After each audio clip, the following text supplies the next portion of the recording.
Welcome. No spoilers today, just this. Get somewhere comfortable, turn the volume up, and give this one your full attention. It deserves it. The phone rang at 7:40 in the morning, same as it always seemed to when it was Garrett Holloway on the other end of the line. Colton knew the number by heart, had known it for 6 years now, though he never saved it in his contacts. Some part of him refused to, as if not typing those 10 digits into his phone kept a wall up between them, thin and useless as it was. He was elbow deep in a hydraulic pump when the ringtone cut through the shop, echoing off the corrugated metal walls his father had put up 30 years ago.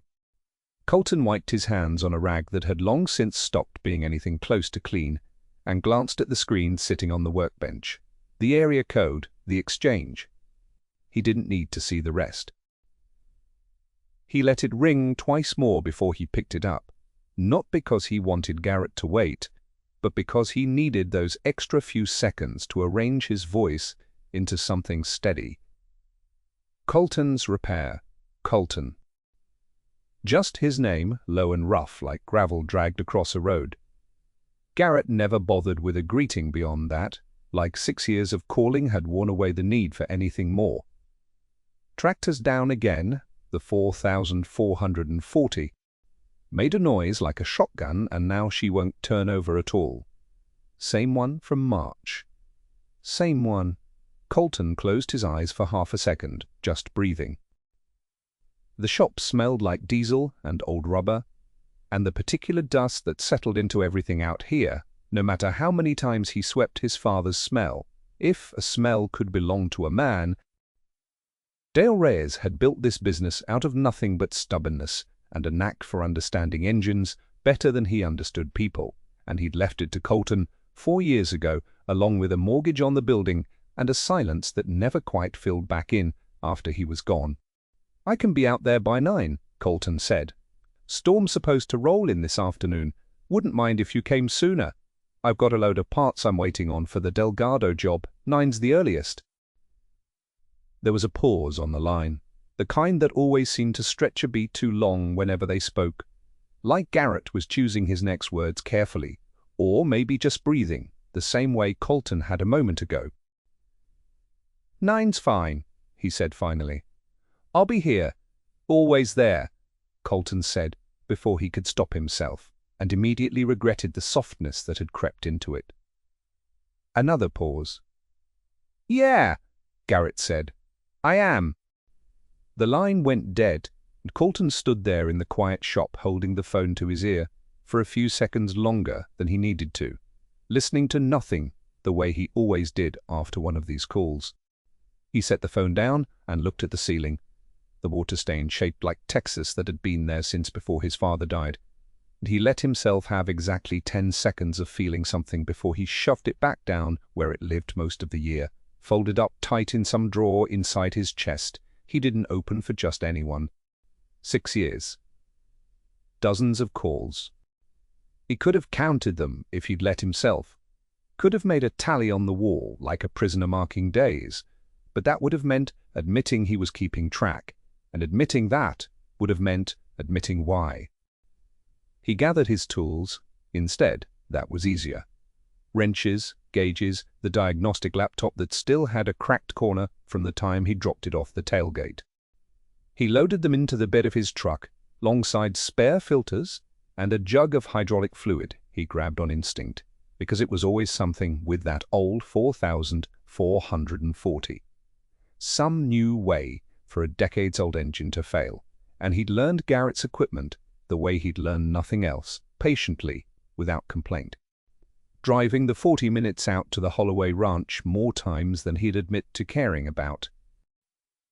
The morning was already warm when he backed out of the gravel lot, the kind of early heat that promised a mean afternoon, thick and close, the sky to the west just beginning to bruise purple at its edges. He drove with the window down because the truck's AC had never worked right, and he'd stopped bothering to fix it, and the wind coming through smelled like cut hay and the ditchweeds that grew tall along the county road this time of year. He didn't let himself think about the last time, not really, not in any way he could put words to. But it was there anyway, riding along with him the way it always did on this drive. A shape in the corner of his vision he refused to look at directly. 6 years of phone calls, and never once, not a single time, had either of them said anything about that night. Not a word. Colton had gotten good at not saying things. His father had taught him that without meaning to, all those years of two men living under one roof who loved each other and never said so, who communicated through handed-over tools and grunted approval and nothing else. Colton had learned the language of silence early, had spoken it fluently long before he understood what he was choosing not to say, and to whom. The Holloway Ranch sat at the end of a long dirt drive lined with post oaks that Garrett's grandfather had planted, or so Colton had heard once. Second-hand, the way he'd learned most things about Garrett's life, in fragments, offered without prompting, dropped into conversations about broken machinery like they didn't matter.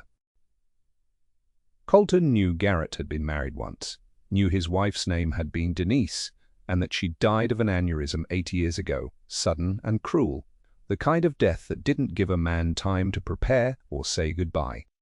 Knew Garrett had run this ranch alone since then, 60 head of cattle and 400 acres, and a house too big for one person, and knew that somewhere in the middle of all that grief, one night something had happened between them that neither man had ever spoken of again.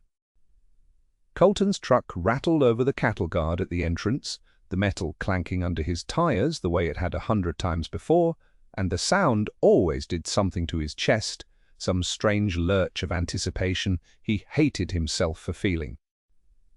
He saw the tractor first, parked crooked in the equipment yard near the barn, hood up, looking as defeated as farm equipment could look, and then he saw Garrett. Garrett was leaning against the tractor's tire with his arms crossed, wearing a faded blue work shirt with the sleeves rolled to his elbows, sweat already darkening the fabric at his chest despite the early hour.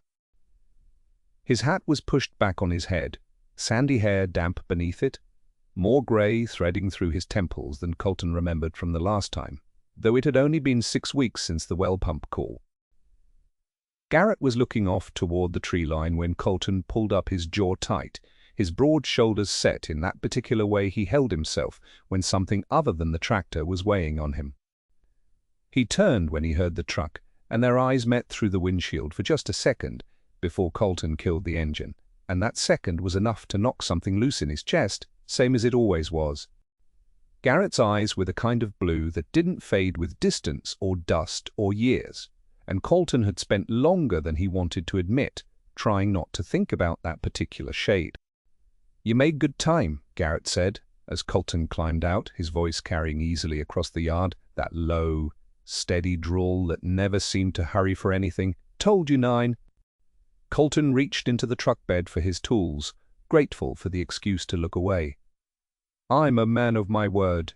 You are that." Something in Garrett's tone made Colton glance up, and he found the man watching him with an expression that was hard to name, something caught between fondness and exhaustion, and a kind of ache Colton recognized because he carried the same one himself. They stood there for a moment too long, the space between them filled with a sound of cicadas starting up in the heat and a distant lowing of cattle from the near pasture, and neither of them said anything else. It was always like this in the first few minutes, some silent negotiation.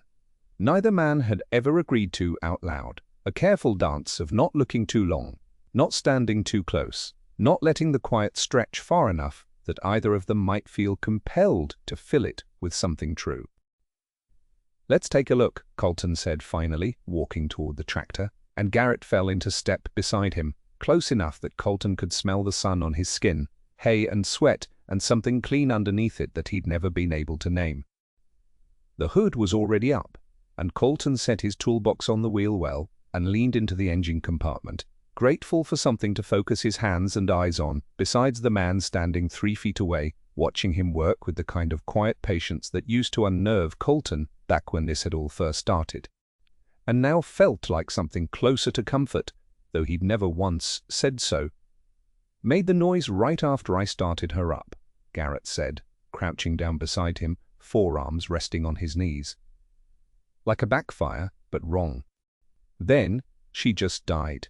Fuel line, maybe, or the injector pump. Again, Colton reached for a wrench, aware of Garrett's shoulder, inches from his own, aware of the heat radiating off him that had nothing to do with the morning sun. "Give me a few minutes." "Take your time," Garrett said, and something in the way he said it, slow, deliberate, like he wasn't just talking about the tractor, made Colton's hands go still for half a second before he forced them back into motion. Overhead, the sky continued its slow bruising toward the west, clouds stacking up dark and heavy, promising the kind of storm that would trap a man somewhere he hadn't planned to stay. Neither of them looked at it yet. Neither of them said a word about the 6 years or the one night that had started them or the silence that had held since. They just stayed there in the yard, close enough to touch, working on an old engine that both of them understood was never really the reason Colton kept coming back. The fuel line came apart easier than Colton expected, the old rubber cracked and brittle under his fingers, and he set the pieces aside on a folded rag he kept for exactly this purpose. 6 years of Garrett's calls had taught him where all the weak points lived on this particular tractor, a 1987 International Harvester that should have been put out to pasture a decade ago, but that Garrett kept nursing back to life with the same stubborn devotion he seemed to bring to everything else. "In gut to pumps, probably fine," Colton said. More to fill the silence than because he needed to think out loud. "It's the line. See here."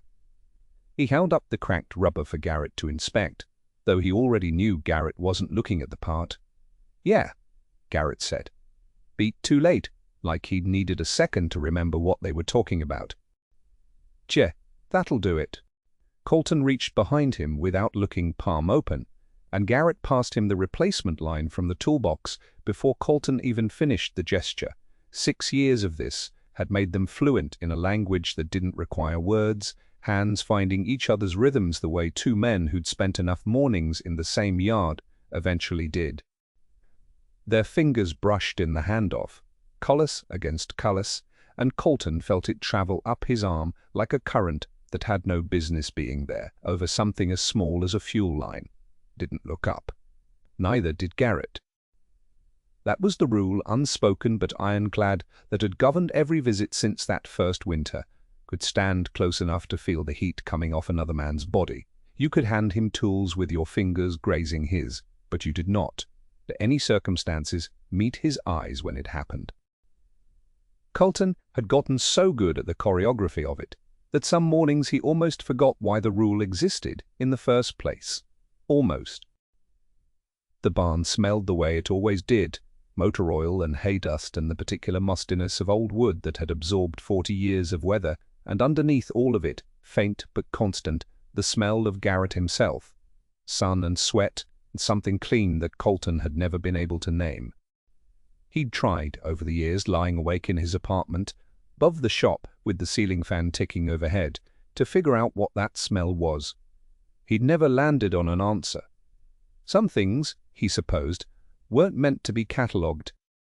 He fitted the new line into place, hands moving on instinct, while some other part of his brain stayed locked on the 3 feet of space that had somehow become no space at all, Garrett's knee nearly touching his own where they crouched together in the dirt.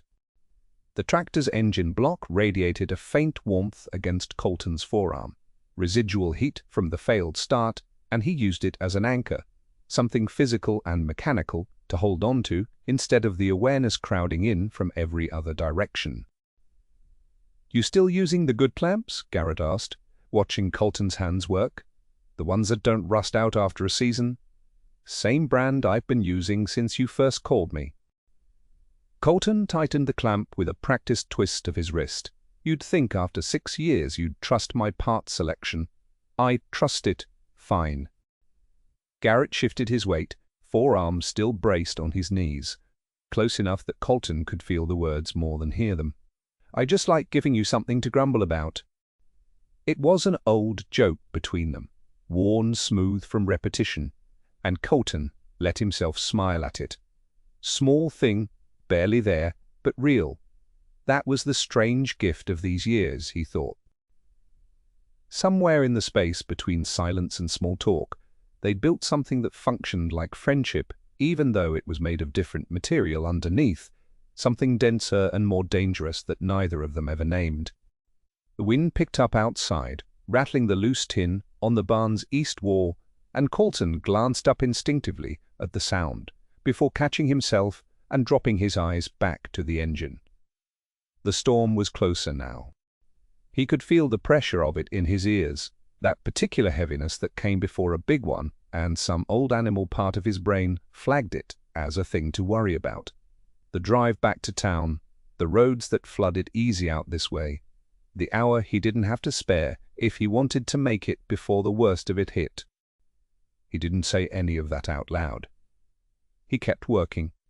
"Pass me the pliers," he said instead, and Garrett did, their hands meeting again in that same charged half-second, and Colton wondered, not for the first time, though he tried not to let himself wonder it often, whether Garrett felt it too, or whether 6 years of easy touches had simply stopped registering for him the way they never stopped registering for Colton. He told himself it didn't matter. He'd been telling himself that for 6 years. "Storm's going to be a bad one," Garrett said finally, tilting his head toward the sound of the wind. "Radio said flash flood watch for the whole valley." "I heard." Colton kept his eyes on the fuel line. "I should probably get this finished up quick. Get on the road before it turns." "Probably," Garrett agreed, though something in his voice didn't sound like agreement at all. Sounded, if Colton let himself hear it honestly, like the opposite, like a man hoping the opposite would happen instead. But Colton didn't let himself hear it that way. He couldn't afford to, not with the whole architecture of their arrangement, built on the premise that neither of them acknowledged what sat underneath it. They worked in silence for a while. After that, the only sounds the wind gathering strength outside and the small mechanical noises of Colton's hands moving over the engine, the click of a wrench finding its socket, the soft grunt of effort as he leaned into a stubborn bolt, the occasional word exchanged low and businesslike tool names and part numbers. Nothing that mattered, everything that mattered buried underneath. It was Garrett who broke the rhythm of it, and he did it so casually that for a moment Colton almost missed the weight of what he'd said. "Ruthen used to hate this tractor," Garrett said, reaching for a rag to wipe grease from his own hands, his voice easy, conversational. The voice of a man remembering something fond, said it was older than God and twice as stubborn. "She wanted me to trade it in years ago." He huffed something that was almost a laugh. "I told her I'd get more mileage out of the tractor than I would out of most new trucks. She didn't think that was funny." Colton's hands went still. He knew the name. Of course he knew the name. 6 years of phone calls. 6 years of Garrett mentioning her the way a man mentions weather, a fact of his life woven into every conversation without fanfare. "Ruthen needs the truck Tuesday, so if you could get to it before then. You're welcome to stay if you're still here at supper. Asterisk, Ruthen says hello." She had existed at the edges of every interaction between them for 6 years, a presence Colton had learned to accommodate the way you accommodate weather, not liking it, not disliking it, just working around it because it was simply there, immovable, a fact of the landscape. He had never once let himself think past that fact. He'd built a wall around it, sturdy and load-bearing, the same wall that let him show up here year after year and do his work and drive home and not examine too closely what it cost him. "She passed in March," Garrett said, still in that same even voice, still wiping his hands on the rag like he was talking about the weather or the price of feed. 8 months back now, Hart," the doctor said, "real sudden." She was out in the garden one morning, and then she wasn't.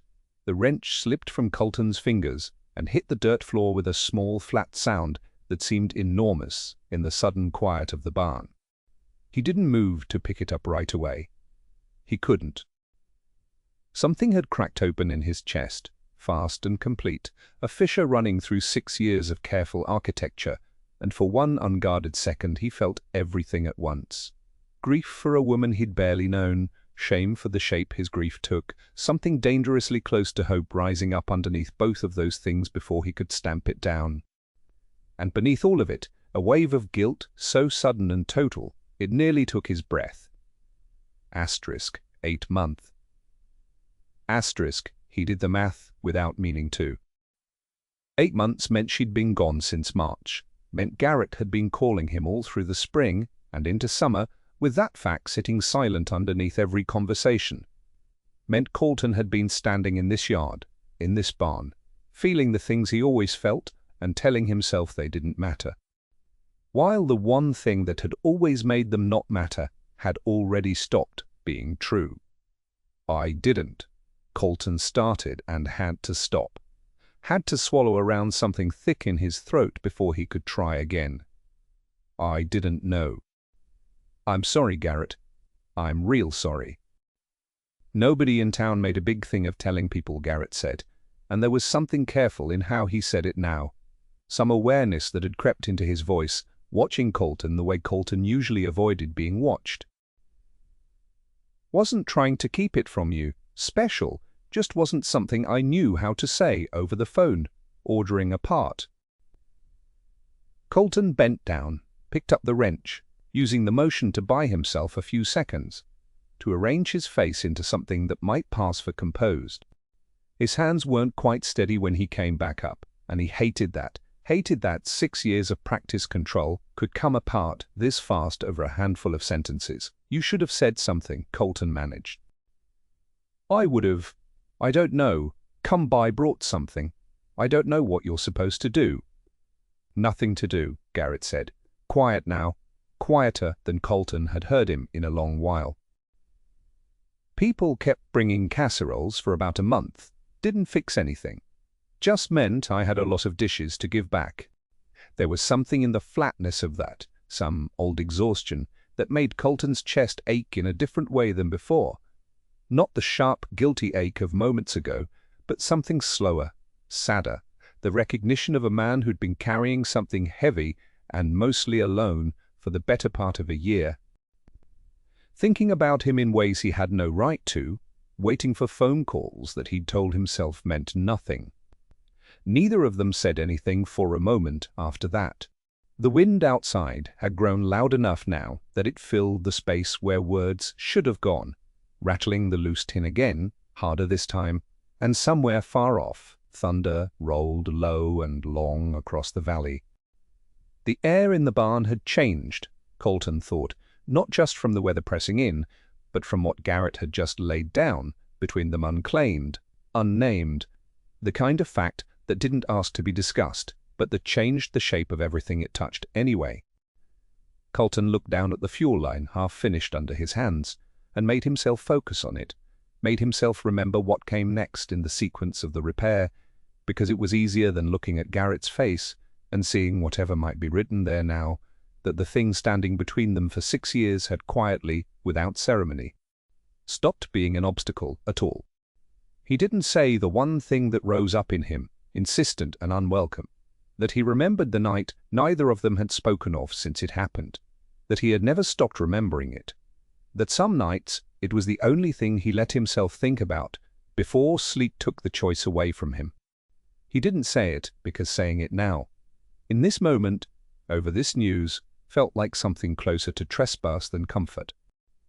So he picked up the pliers instead and reached for the next fitting and let the silence stretch out between them, charged and unbearable and full of everything neither man was ready to say. Rain came on fast, the way it did out here, when the sky finally decided it had held itself together long enough. 1 minute the thunder was still a distant rumor rolling off the ridgeline, and the next the barn roof was drumming with it, a sound like gravel thrown from a great height, and the wind found every gap in the old boards and pushed through them, cold and insistent. Colton set the pliers down and looked up at the rafters like he could read the storm's intentions, the way the tin flexed and snapped back. "That's not passing through," he said. Garrett had already moved to the barn door, one hand braced against the frame, watching the yard disappear behind sheets of grey. His shoulders were set in that way. Colton recognized now the way a man held himself when he was doing math he didn't like the answer to.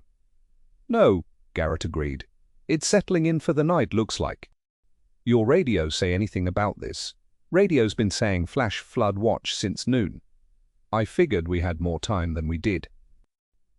Garrett turned back toward him, and for a moment his face was unreadable, caught between the practical concern of a man whose truck was still in pieces on the workbench and something else underneath it, something that flickered when his eyes met Colton's and then looked away.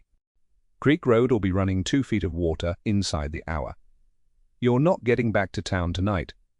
Colton wiped his hands on the rag hanging from his back pocket, slow, buying himself a second before he answered. He already knew that. He'd known it the moment the thunder cracked closer, known it the way you know a bruise is coming before the skin even changes color, because 6 years ago the sky had done exactly this, had opened up in the same violent, indifferent way. And he had stood in this same barn with this same man and understood that the night was about to become something other than what either of them had planned. "Guess I'll leave the truck here then," he said, and his voice came out steadier than he felt. Garrett didn't answer right away.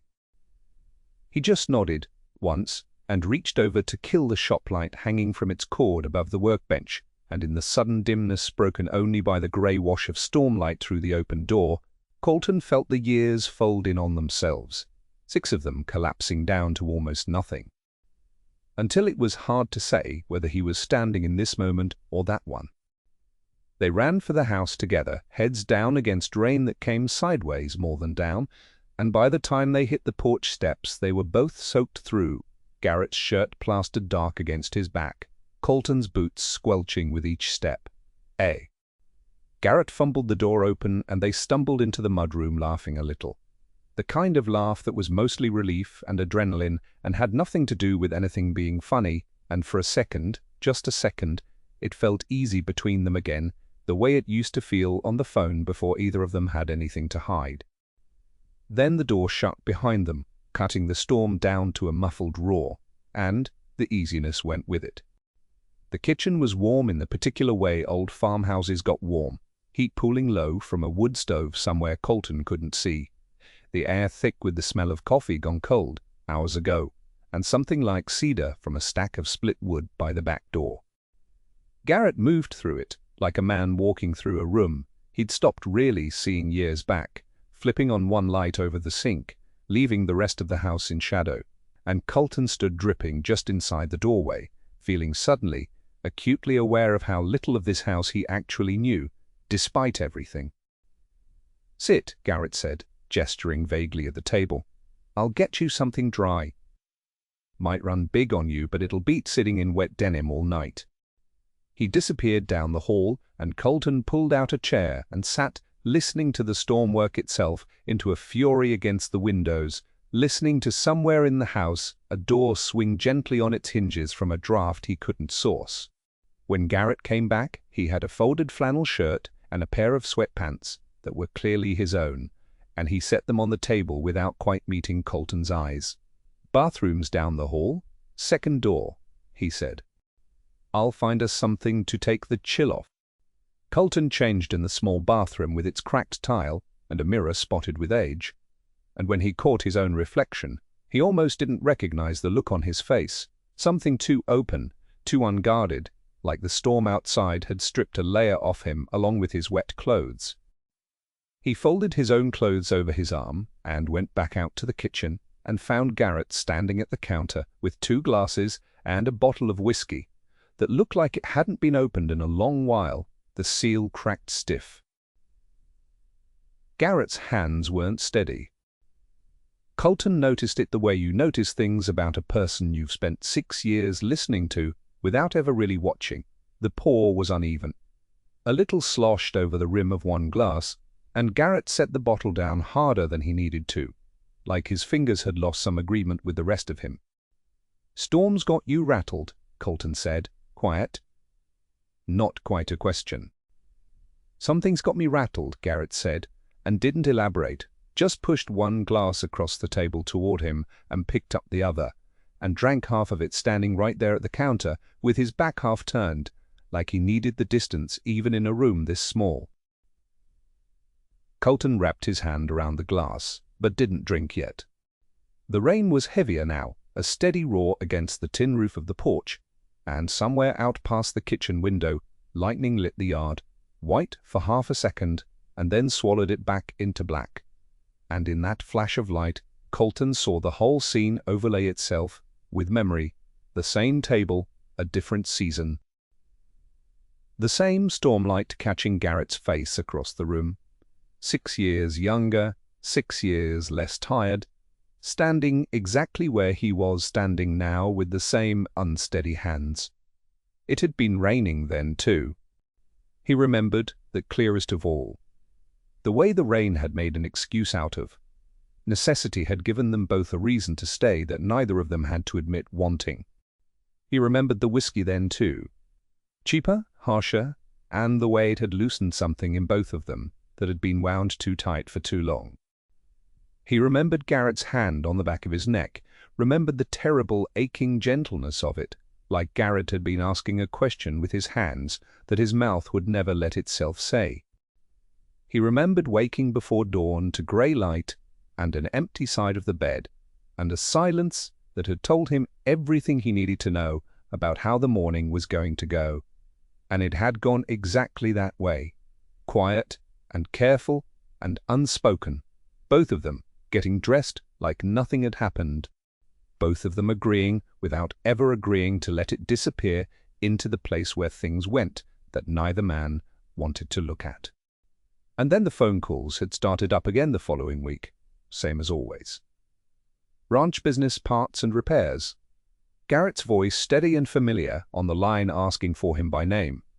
And Colton had understood that this was how it was going to be, that the night would live somewhere underneath everything else they said to each other, unmentioned, unmourned, anything, for as long as they both agreed to let it. 6 years of that agreement. 6 years of Colton picking up the phone and hearing Garrett's voice and feeling something in his chest twist and settle in the same motion over and over, until it had become a kind of ache he'd stopped noticing as pain and started experiencing as simply the shape of his life. He looked at Garrett, now at the tight set of his jaw, at the way his throat worked around another swallow of whiskey, and the question rose up in him before he could stop it, before caution or good sense or 6 years of practiced silence could close his mouth around it the way they always had. Why didn't we ever talk about it? The words landed in the kitchen like something dropped from a height. Garrett went very still, the glass halfway to his mouth, and for a long moment the only sound was the storm outside and the low tick of a clock somewhere Colton couldn't see. Talk about what? Garrett said, but it wasn't really a question, and both of them knew it wasn't. You know what? Garrett set the glass down on the counter with careful, deliberate slowness, like he didn't trust himself to do it any other way. He didn't turn around right away. Colton watched the line of his back, the tension held there like something coiled, and waited, because he'd learned a long time ago that Garrett needed the silence before the words, needed the room to find them on his own terms or not at all. When Garrett finally turned around, something in his face had changed. The guarded flatness Colton had grown so used to reading across a workbench had cracked at the edges, revealing something raw underneath, something that looked almost like fear or grief, or both tangled together past separating. Because if I talked about it, Garrett said, his voice low and rough, in a way Colton had never heard it before, not once in 6 years of phone calls and small talk and careful distance, I was going to have to admit what it meant. And I wasn't. He stopped, shook his head once hard, like he was trying to shake the sentence loose from somewhere it had gotten stuck. I wasn't ready for that. Not then, maybe not even now. But I've thought about it every single day since. Colton, every damn day. The rain kept coming, relentless against the windows, and the kitchen held its breath around the two of them, and Colton felt something in his own chest finally, after 6 long years, begin to come loose. Colton didn't say anything at first. He wasn't sure he trusted his own voice not to crack right open if he tried to use it, so he stood there by the counter, with his arms loose at his sides, watching Garrett's throat work, like the words were still fighting their way up from somewhere deep and stubborn. "I married Diane 8 months after," Garrett said, and the name landed heavy in the room, the way names of the dead always do when spoken aloud in a house that still smells faintly of them. Everybody expected it. Her daddy and mine had run cattle together 30 years. She was kind, and she was patient, and she didn't ask questions I couldn't answer. He rubbed a hand over his jaw, the stubble rasping under his palm. I told myself that was enough. That wanting was a young man's mistake, and I'd had mine, and now it was time to be the man everybody already thought I was. He looked up, and his eyes were wet in a way that made Colton's chest ache before he'd even finished the sentence. "I loved her," Garrett said, quieter now. "I need you to know that. Not the way I felt about that night. But I loved her in the way you love somebody you build a life with, brick by brick, until you can't remember which walls you put up on purpose and which ones just grew there because you never tore them down." His jaw tightened. "But there wasn't a single year of our marriage I didn't think about you. Not one. I'd be out mending fence in July heat, and it just hit me. Your voice on the phone. The way you looked at me that night like you already knew everything I was too scared to say." He shook his head, and a rough, humorless breath escaped him, almost a laugh, but not quite. "I used to hate myself for it. Lying next to her and thinking about you. That's about as low as a man can get, and I knew it, and I did it anyway, because I didn't know how to stop." Garrett Colton started, but Garrett held up a hand, not sharp, just asking for the room to finish. "When she died," he went on, and his voice dropped into something Colton had never heard from him, something scraped raw at the bottom. "I grieved her. I want you to know that too. I grieved her hard, and I meant every bit of it. But underneath that, God help me, there was this other thing I couldn't look at straight on. Relief isn't the right word. It wasn't that. It was just quiet. Like something that had been holding its breath for 11 years finally let go a little. And then I hated myself worse than I ever had, because what kind of man feels anything close to relief standing over his wife's grave?" His eyes were bright now, glassy, and he blinked hard like he could will the tears back where they came from. "I've been carrying that alone a long time, Colton. Longer than I should have had to." The rain hammered the roof, steady as a heartbeat, and Colton crossed the space between them because there wasn't any part of him left that could stay on the other side of that counter. Not after hearing that, not after 6 years of careful distance finally cracking open into something this raw. "You want to know why I kept answering your calls," Colton said, and his own voice wasn't steady either, not anymore. "Every single time, for 6 years, I made sure it was me who picked up. I told Danny to route your number straight to me, told him I had a system for regular customers, some story like that. It was never about the truck, or the tractor, or whatever piece of equipment you'd worn out that month." He swallowed hard, the confession scraping its way up his throat, like it had been waiting there just as long as Garrett's had. "It was. So I could hear your voice. So I could drive out and stand in your yard for 20 minutes and watch you work and pretend that was enough. I told myself I didn't need anything else. I told myself a lot of things." He let out a breath that shook on the way out. "I knew nothing was ever going to come of it. I knew you had a wife and a life and a whole town that thought they knew exactly who Garrett Colby was. And I kept showing up anyway because even a little bit of you was better than none at all." Garrett made a sound then, low and broken, and it wasn't quite a word, and he reached up, pressed the heel of his hand against his eyes for a second, like he could push the feeling back down where he'd kept it buried so long. When he lowered his hand, his face was open in a way Colton had never once seen across a workbench or through a truck window, open in a way that looked like it cost him everything he had. 6 years, he said. 6 years, and I let you drive all that way, for 20 minutes at a time, and I never said a word. I didn't need you to, Colton said, and meant it mostly. I just needed you to keep calling. For a long moment, neither of them moved, the two of them standing there in the low kitchen light, with the storm raging outside and something quieter, more dangerous, raging between them. Grief and longing so tangled together, neither one could say where one ended and the other began. Colton could feel his own pulse in his throat, could feel the old ache from that first night rising up fresh and sharp, except now it wasn't buried under 6 years of careful phone calls and professional distance. Now it was just sitting there out in the open, between two men who had finally run out of reasons to pretend. I don't know how to do this, Garrett admitted. So quiet it was almost lost under the rain. I don't know how a man my age starts over from a thing he never let himself have in the first place. Neither do I, Colton said, but I've had 6 years of practice waiting on you. Guess I can manage a little longer if I have to. Something in Garrett's face broke, then not into tears exactly, though his eyes were still bright, but into something softer, something like relief finally allowed to surface after being drowned so long. They moved to the couch sometime after that, though Colton couldn't have said exactly when or how, only that the kitchen had felt too bright, too exposed for what neither of them had said yet needed saying. The front room was dim and close, lit only by the lamp in the corner and the flicker of lightning through the curtains.